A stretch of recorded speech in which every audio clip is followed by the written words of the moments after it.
Good morning, everybody. Welcome back to Computer Science 150. So last week we were talking mostly about methods, and the lab exercise this week and also the programming exercise that you're working on for Tuesday will focus on methods. In the programming exercise that I assigned for Tuesday, you're taking the previous homework assignment and simply rewriting it to use a method. And in the lab exercise this week, we're basically going to be revisiting lab number 2, which is the lab on postage. And you're going to be rewriting that program to also make use of a collection of methods. Now, the other thing going on this week is that all week long, I'm going to be talking about arrays. Today, I've brought along several examples for you of things you can do with arrays, and the discussion of arrays will continue on through the remainder of this week. Something that some of you may have noticed is that what's starting to happen is that the lectures are starting to run a little bit ahead of the lab exercises. Because, for example, today I'm talking about arrays, and we won't really get to the array lab until next week. Now, that situation where the lectures run quite a bit ahead of the labs will eventually fix itself. A couple of things are going to happen. One is that this week I'm going to be showing quite a few examples of things you can do with arrays. So we'll be talking about arrays maybe well into next week. And the other thing that will happen next week that will help bring the lectures and the lab back into sync with each other is that next week we're also going to be having our midterm exam. And let me say a few words about what's going to happen on the midterm exam and how that's going to be structured. The midterm exam is going to be a take-home exam, and the way we're going to do it is that on Wednesday of next week at 9 a.m., I'm going to be posting the problems for the exam, and you'll have 24 hours to turn in your work for the exam. So basically between 9 a.m. Wednesday of next week and 9 a.m. of Thursday, you'll be working on the take-home exam. And for that reason, there will be no lecture on Wednesday of next week. All right, so that sort of extra event of what's happening next week will also help us out with getting the labs and the lectures eventually more back in sync with each other. Okay, now the main order of business today is to continue showing you some examples about arrays. So let's switch over to NetBeans now and take a look at the first example that I've brought along today. Right now, in the example today, what we're going to be doing is we're going to be working with a data set. And let me start by showing you what that data set looks like. The data set is stored as a list of numbers that's stored in a file. This is a relatively short and simple list of numbers, but the problem that we're solving here could potentially be something for which you would have a much larger data set. Right? So although for purposes of illustration, I'm keeping the data set here very short and simple, the problem that we're about to talk about is a problem that could potentially be applied to a very large data set with many thousands of numbers in it, appearing in no particular order. Right now, the specific problem that we're going to be solving in this first example is the problem of taking a list of integers in no particular order and determining which number appears most often in that list of integers. Right, so let's switch over to the code and look at a strategy that we can use to solve that particular problem. Right, so for today's example, once again, I'm going to be making fairly heavy use of methods because this is a moderately complex problem. A useful strategy for solving a problem of that level of difficulty is to use methods in a number of places to make our work easier and to break the overall large task down into a series of smaller tasks that we can tackle one at a time. Right, so the first thing we're going to look at in the solution here is the main code for the program. Because the main code is basically going to sketch out the overall strategy for solving the problem. And at various points along the way, it will be using various methods to help it answer certain questions and do certain tasks that need to be done. All right, so the first and most obvious task is that since we start with our numbers stored in a file, and we would like to have those numbers eventually stored in an array. The first method we're going to be making use of is this method called read numbers, and its job is to basically open up the text file with a given name, read all of the numbers from that text file, put them in an array, and then return that array to you. All right, so the array that comes back out of that method, that is going to be represented in the main part of the program as this array called simply numbers. All right, then we proceed to do a series of operations on that array. The next thing we need to figure out is what is the range of different integer values that are represented in the file. And to help us with that, there are a couple of other methods. The first of these is called find smallest. Its job is to scan through the array, looking at all of the numbers that are there, and answer the question, what is the smallest number that appears in that list? And to go along with that, we also have a find largest. It will scan the array and answer the question, what is the biggest number in that particular list? Okay, so between the smallest number and the largest number in the list, there's a range of different possible values that can show up in the list. And the next question we want to answer, which is the main question here, is in that range of values, which one of the values appears most often? Right? And to answer that question, we have the biggest chunk of code here in main.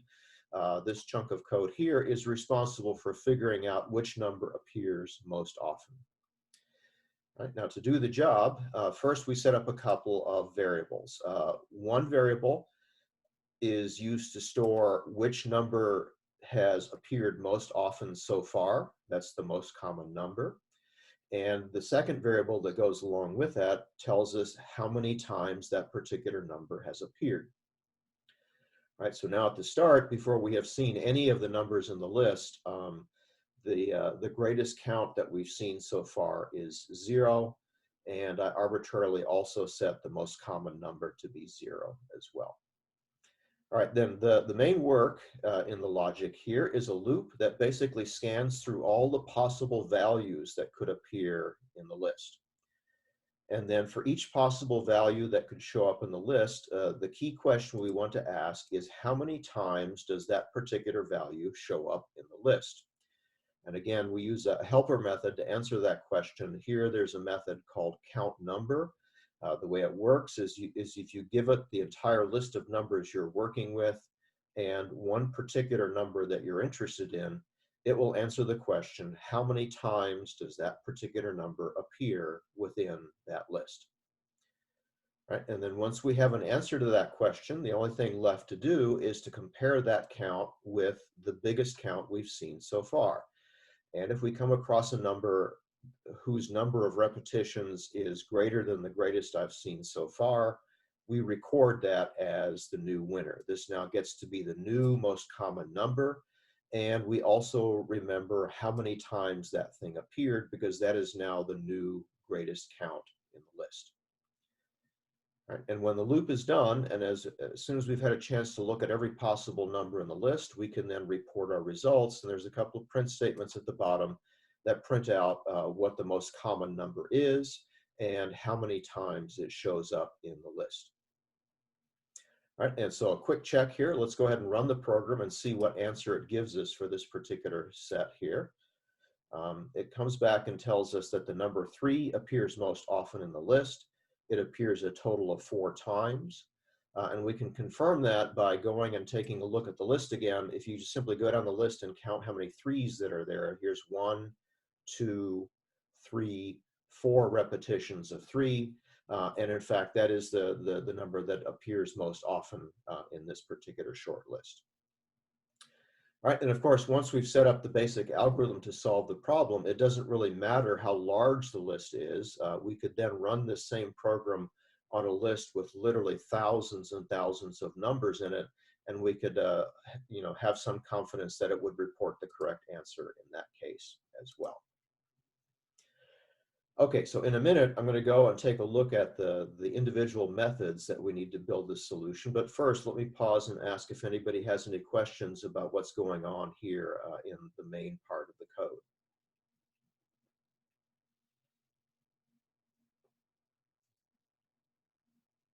Okay, so if not, let's take a look at the individual methods that we're using here. There's a set of 4 methods that I work with. There's read numbers, find smallest, find largest, and count number. Let's go through the code for these methods one by one and see how they do their work. Okay, so read numbers. There's a lot of code here that we have seen already in other examples. What this method has to do is it has to handle the mechanics of opening up a file, determining how many numbers are in that file, making an array with the right size, and then reading the numbers, and then finally returning the array back to us. All right, and all of the steps here are steps that we've seen before. For example, this is the step necessary to create a scanner that will read from the file. Then the next chunk of code here is designed to count how many numbers total are in the file. The way we do that is we read through the file one time all the way through, and for each number that we read, we simply count it. So at the end, in that variable capital N, we'll have a count of how many numbers are in the list. And once we know how many numbers are in the list, we know how large the array needs to be. So next, here's the all-important step that creates the array and makes it have exactly the right size for the list of numbers that we're working with. All right, and then once we have the array ready to go, the next step involves opening another scanner that will read from that file and setting up a loop that goes through and reads all of the numbers and puts them into the array. Again, this is a code that we've seen before in earlier examples. And once all the work is done, the only thing left to do here is to return the array. That's going to be the result of this method. So at the end, we have a return statement that says, okay, I'm going to return the array back to you so you can then take that array and work with it. All right, then next we have find smallest and find largest. These are both very simple methods. In both cases, what they do is they have a parameter which allows you to hand the method an array to work with. And they'll both use a fairly simple loop to scan through that array, looking for either the smallest or the largest thing in the list. All right, and in both cases, the thing here in this case, the smallest thing, we start by setting that equal to the first number in the list. Then we write a loop that goes to the rest of the numbers in the list. And for each number we come to, we simply ask, is this new number that we've just come to smaller than the smallest thing I've seen so far? If it is, it becomes the new smallest thing. And at the end, that's what we return as the result of the method. Right? And the logic for finding the largest, of course, is very similar. All right, and finally, the last of the methods that we'll need here today is count number. Again, the way that it works is we give it an array to work with that contains a bunch of integers, and we give it a number that we're searching for. And the question we need to answer is how many times does that number show up in the list? So to help us with that, we have a counting variable that starts out equal to 0. Then we set up a simple loop that goes all the way through the array. And at each number we come to, we simply ask, is that number equal to the number that we're looking for? And anytime that we find a match, we'll increase our counter value. And at the end, we return that count. That now will give us an accurate count of how many times that number shows up in the array. Okay, so that is now the complete solution to finding the most common number in a list of numbers. One last chance for questions here before we move on from this example to the next example.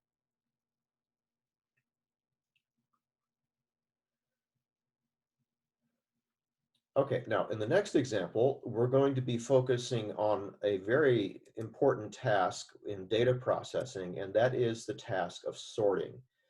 The next project we're going to look at is a project that contains within it an algorithm for taking a list of data items. Again, once again, it's going to be a list of integers, and then successfully sorting these data items into order.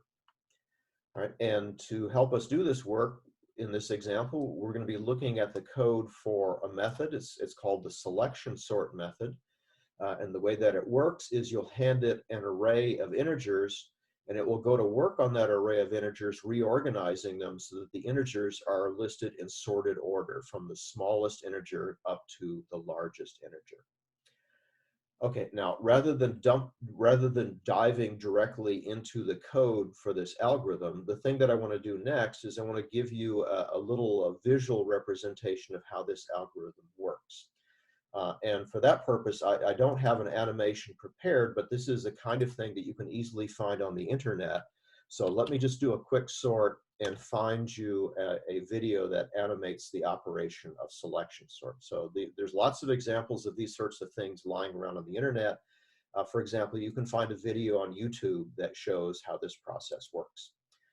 Okay, so what I'm going to do here is I'm going to basically let the video run, and I'm going to pause it periodically to explain what it's doing, right? So to do this, let's begin with at the beginning of the process. What we have here is a typical array containing integers. The integers are listed at the top in black, and then below that are the index values of the integers in the array. This is an array with 8 elements, and as always, the indexing system goes starting at 0 and up through the number of elements -1.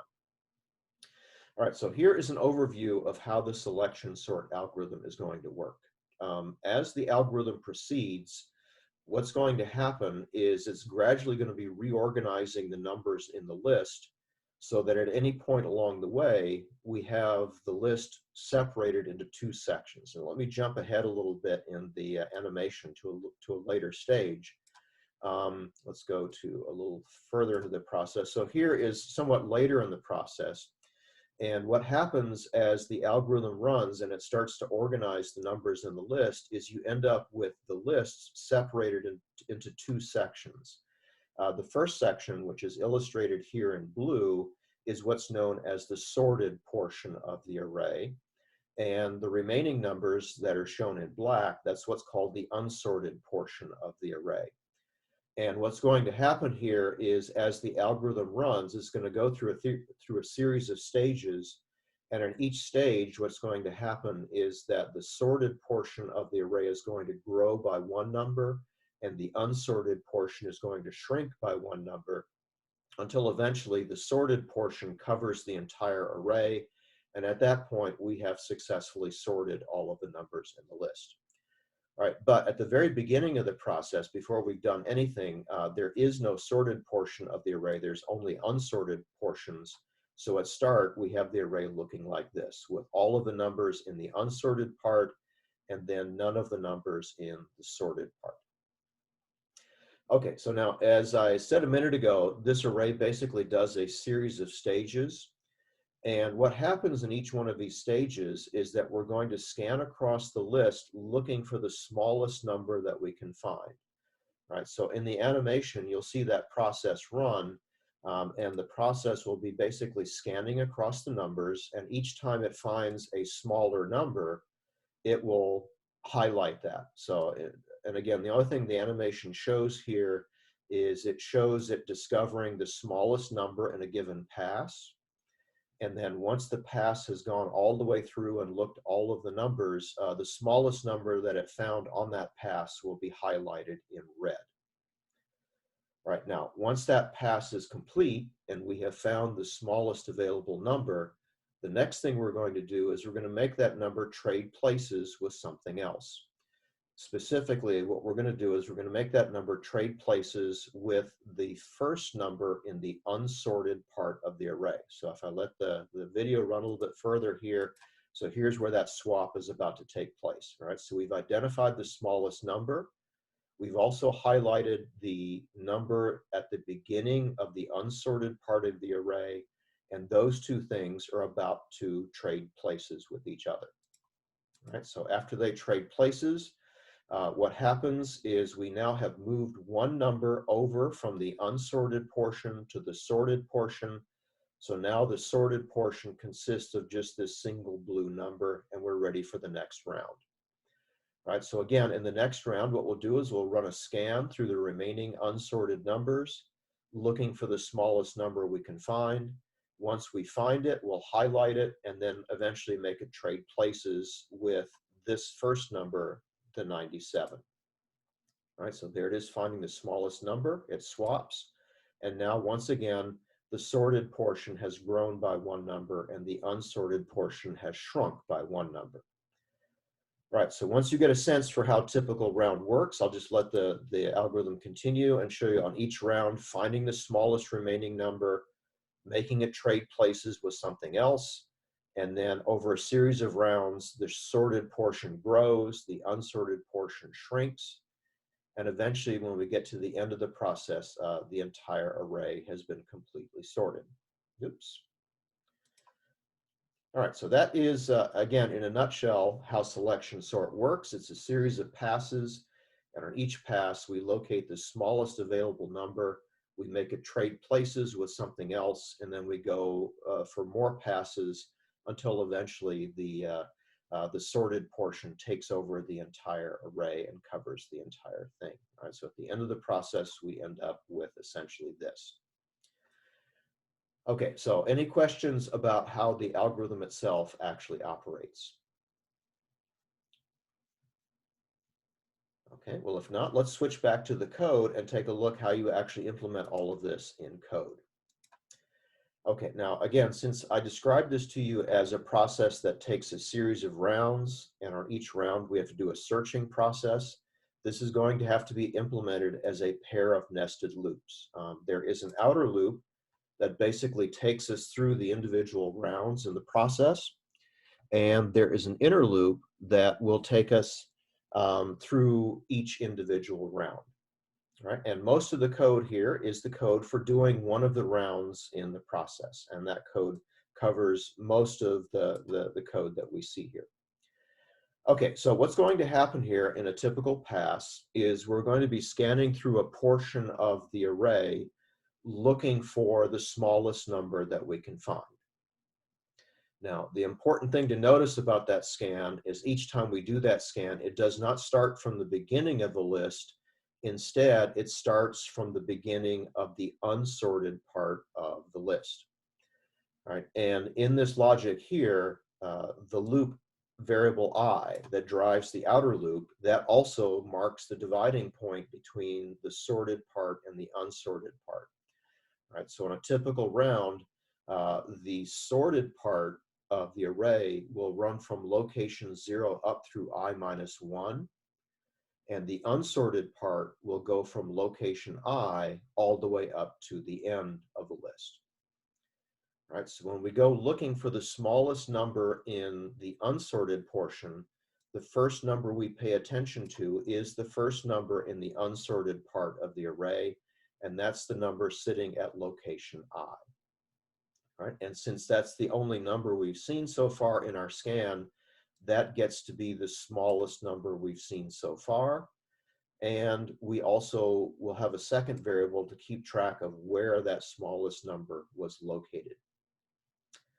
All right, then after looking at the first number in the unsorted part of the array, we then have to scan through the remaining numbers in the unsorted part of the array, and the loop here takes care of doing that.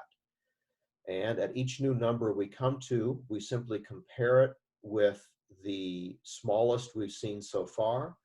And whenever we see a new number that is smaller than the smallest we've seen so far, we make a note of that. We basically declare that to be the new smallest number, and we also remember the location where that new smallest number was actually located.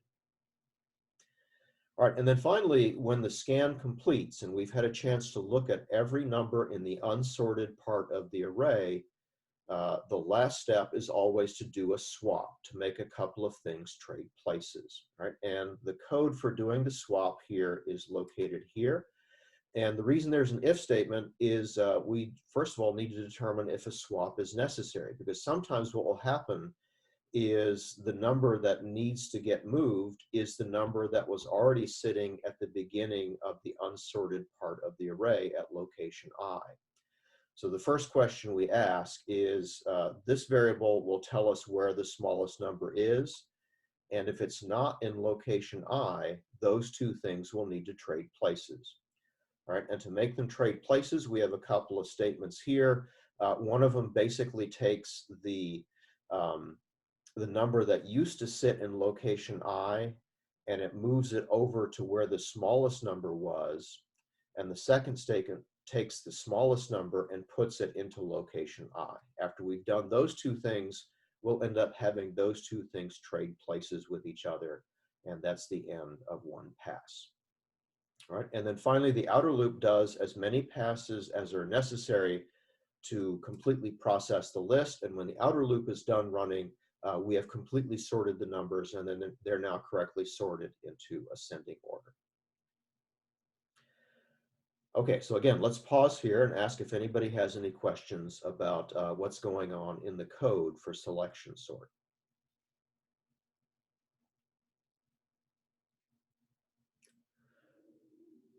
Okay, and then finally, the last thing to do with this example is that now that we have code for sorting a list of numbers, let's go ahead and actually run this code and see that it works. So once again, in this same project, I'm working with the same list of data values that we had in the other example. It's the exact same list of numbers.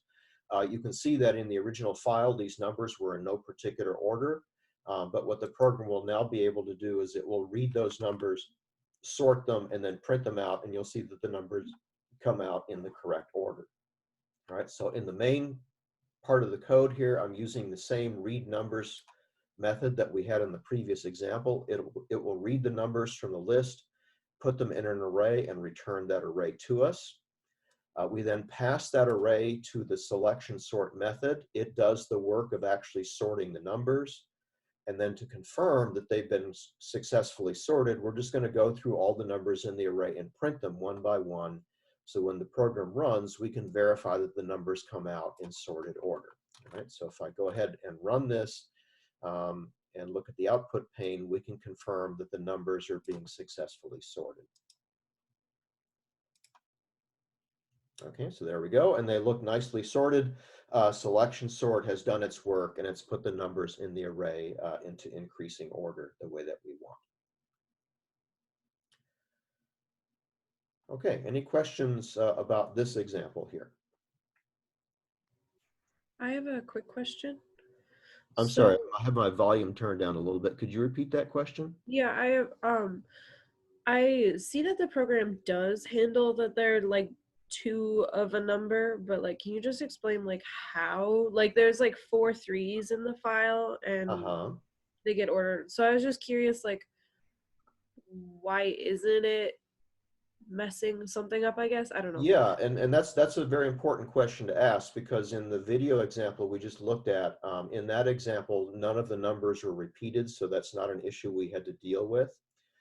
So yeah, what happens in a case where a number shows up more than once in a list? In fact, let's use 1 as an example here, because 1 shows up twice in the list. Let me go back to the original list and sort of explain for you what would happen if we ran selection sort on this list. Right, so on the first round, we would make a pass through the entire list, and we would look for the smallest number that we could possibly find. Right, and again, the smallest number you can possibly find in this list is this 1, which is located at that location. Right, now, once it makes that first pass all the way through the list, the next thing it's going to do is going to take that smallest number it could find. It will make it trade places with the number that was at the beginning of the list. All right, so what will happen here is that this 1 will trade places with this 2. Right, so what will happen is that the 1 and the 2 will swap places with each other. And then next, we'll go on to the next round. Right, now on the next round, we will do a scan starting from here, going all the way to the end, looking for the smallest number we can find. And on that round, we'll discover the second 1. Right, and then once we discover that second 1, it will end up trading places with the first number in the unsorted part of the array. So in that case, the 1 and this 3 would trade places with each other. So you can see in that case, even in the presence of duplicates, the algorithm will still do the right thing. If there are multiple 1s to be found, it will find those over a series of multiple rounds, and it won't get confused or messed up by the fact that there are actually duplicates in the list. Okay, thank you. That makes Okay. sense. Yeah, so that, again, that's an important question to ask. It is important to verify that this thing will work correctly in the case where there are duplicates, and that's certainly going on in this example. There were lots and lots of duplicates in this example here. Okay, so that is selection sort. It's an algorithm that performs a very important task, which is to take a list of numbers and sort them into ascending order.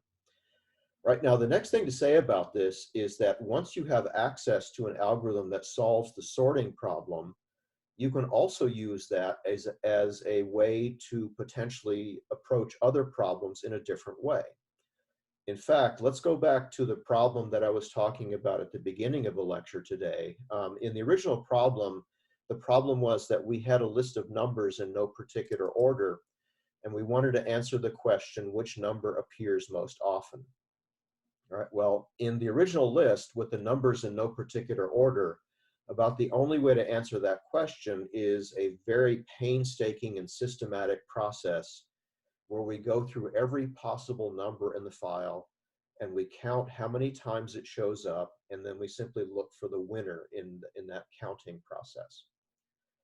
Right now, a second way to approach this problem is to start by simply taking the list of numbers and sorting them. All right, so if this was the original list of numbers at top and we're able to sort that list of numbers, it turns out that if you can sort the list of numbers, answering the question which number appears most often actually becomes much easier to answer.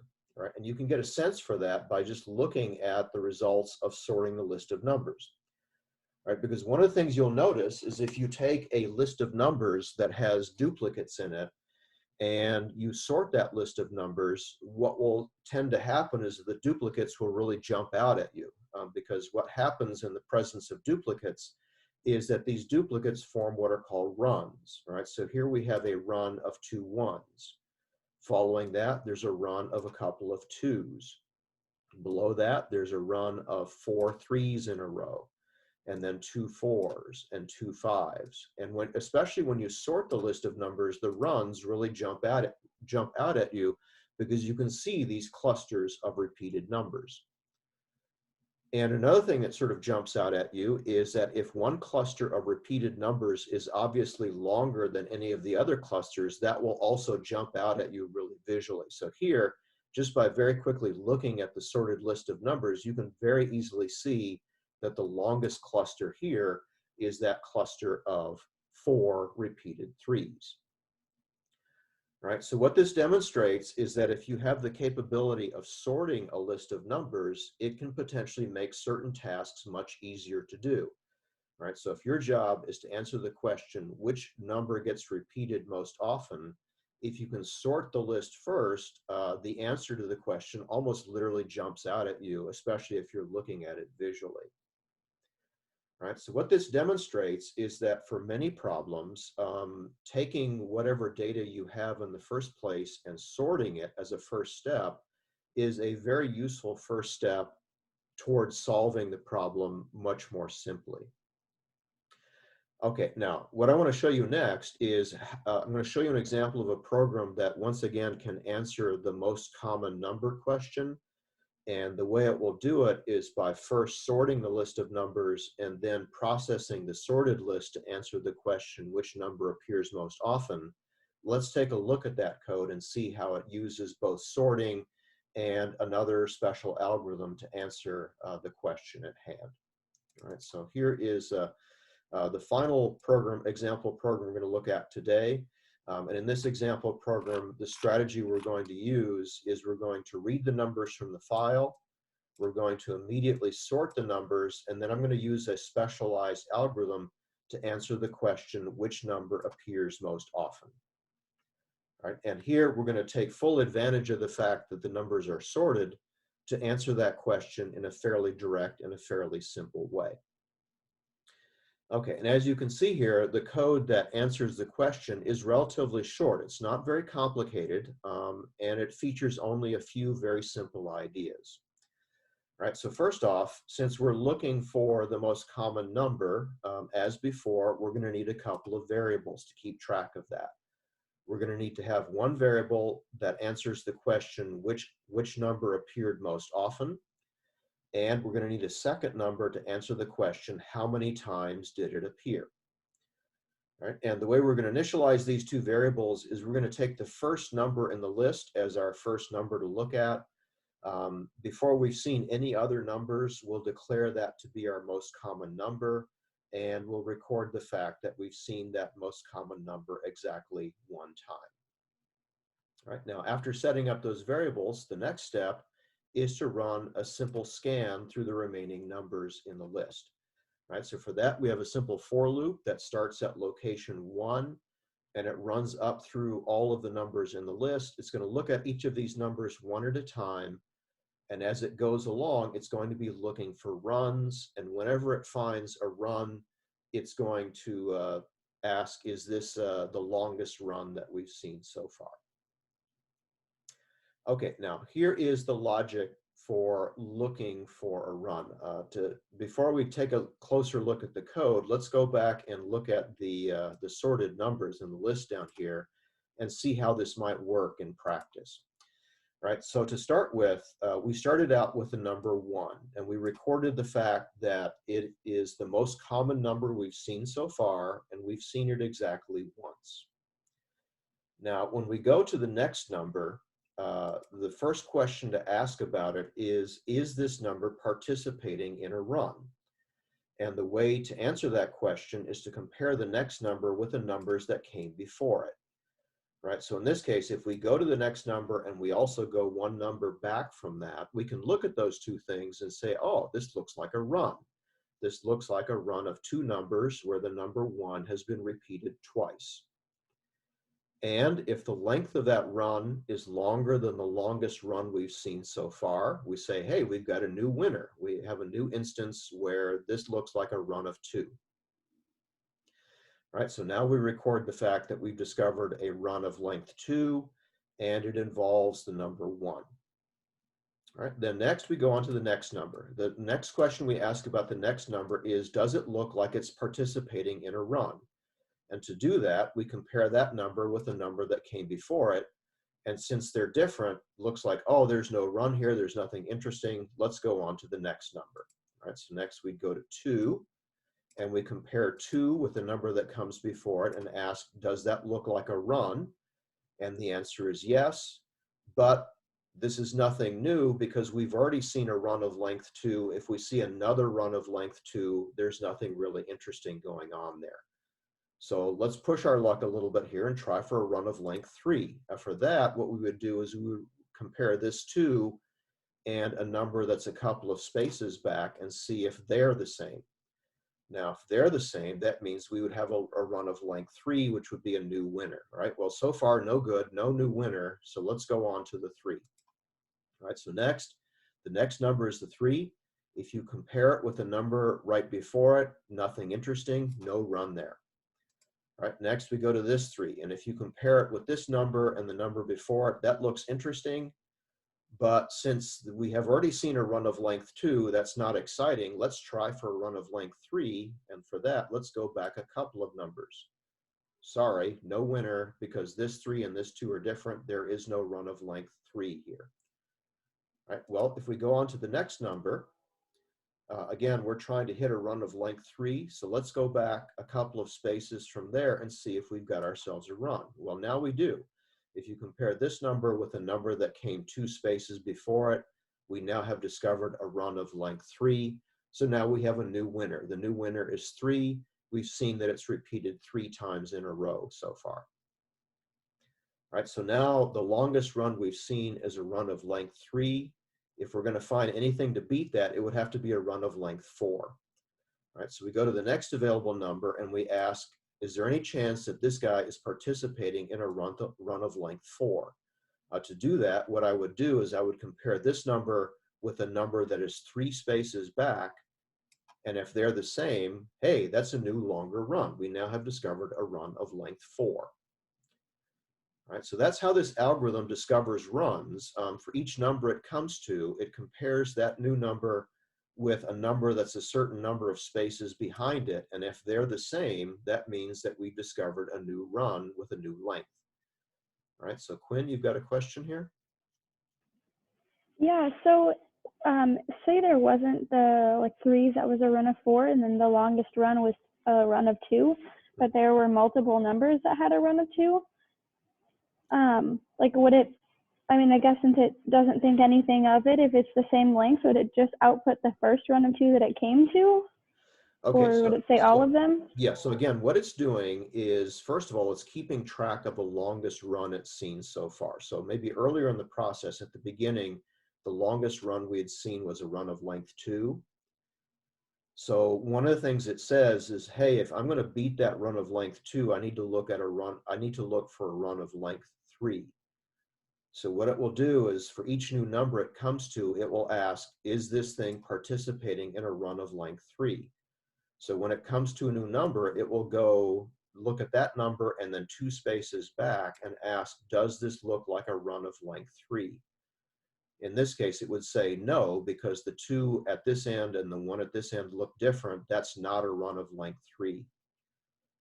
And from this point forward, for each new number it comes to, it will try to find a run of length 3, because that's something that could beat the best we've seen so far.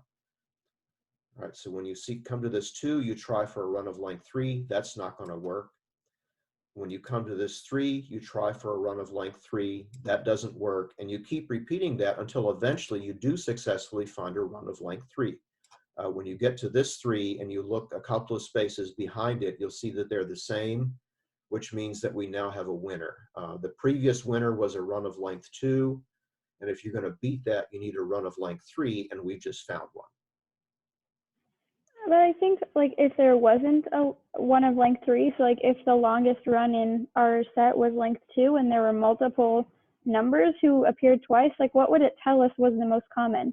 Would it tell us that both of them were? Well, in that case, it would always declare the first run of that length to be the winner. So at the beginning, when it finds this run of length 2, if it's not able to find anybody longer than that, that will stay the winner throughout the entire process. And at the end, it would declare that this first run of length 2 it found is the winning run.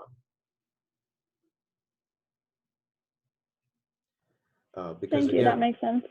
Yeah, because again, the way it works is each time it finds a winning run, it goes and looks for something better than that. And if it can't find anything better than that, the previous winning run is basically declared the winner here. I also got a question. Uh-huh. So the method you're describing starts from a number and looks backwards in the, I guess, array to see if it is a run. Is there a reason why you couldn't move forwards? Because wouldn't it take less steps if you started at the first number 1 and you found a run of length 2, like you move forwards, then you could tell the program like to start from the next number, so then it would get to the 2s. Like, wouldn't that involve less loops? Yeah, so what you've just discovered is a very common effect in programming, and that is, for any given problem, there's very often more than one strategy for solving. In fact, what you've just discovered is an alternative strategy for solving this problem. Your strategy is based on the idea of looking forward. You basically start at some point and then you try to look as far forward as you can, looking for a run. And then when you find your run, you basically continue searching forward from there. And basically what's just happened is you've discovered another completely valid strategy for solving the problem. Right? And again, this is not at all unusual. For any given problem, there's bound to be more than one strategy for solving it. And if you think about the problem long enough, you'll come up with many different ways to solve it. Okay, but in any case, for the example I'm showing here, I'm going to stick with the strategy that I've just described, where basically the main idea is each time you come to a new number, you look back a certain number of spaces to see if there's a longer run there. That's the strategy that I'm implementing here. But there are certainly other strategies that you could use. Okay, and the final thing to talk about here is how the code itself does what I just described. Again, the main idea here is that for each new number you come to, you basically ask, is this going to form a new longer run? And here's the part of the code that does that. And what this piece of the code does is it takes the newest number we've just come to, and it compares it with a number that's a certain number of spaces back. And if those two things are the same, that marks the presence of a new longer run. And each time we find a new longer run, we increase the count of the longest run we've seen so far. And we take the current number that we've just seen and say, hey, this is the winning number. This is the number that's been repeated the most number of times so far. All right, so that's how the code here implements the strategy that I've described to you. If you want, as an exercise, you could go home and try implementing Anna's strategy for solving this problem. It's also relatively straightforward to do in writing in code, and that would make a sort of a nice programming exercise for everybody to try. Okay, so with that, we're out of time for today.